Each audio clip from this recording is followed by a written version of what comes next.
Coach Corbin led the team to win the first ever men's national championship in Vanderbilt history. First ever. In 2015, he was runner-up, and so I started bugging him and calling him. My son called it stalking. But I got to get some time with this guy. He's a natural leader. Every time he speaks, people are just in awe. I've got to figure out what it is about him. There's a faith element somewhere in here. I want to know about his leadership. And my son said, please get a picture of the ring. Well, what ring? The championship ring. I failed him on that. I have not got a picture of the ring yet, but I did get to talk to Coach Corbin about his leadership principles.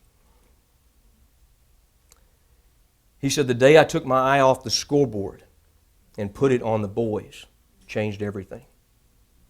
My wife said if I continued to come home and the last thing I saw was the score and we had lost, I was going to die a lonely man. I had to make that transition from the scoreboard to the men. See, I don't coach baseball anymore. I'm growing men. Where are your eyes?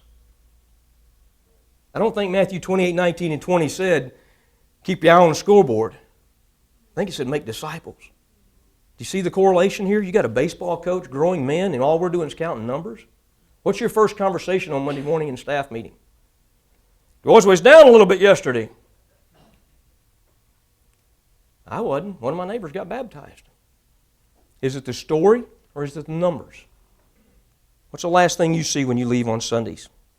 What's the last thing you see when people leave your house on Sunday nights from small group? Coach Corbin had one other statement that really embarrassed me. I had him come speak to all of our small group leaders in our leadership banquet. He don't talk a lot about Jesus. He's raised Catholic.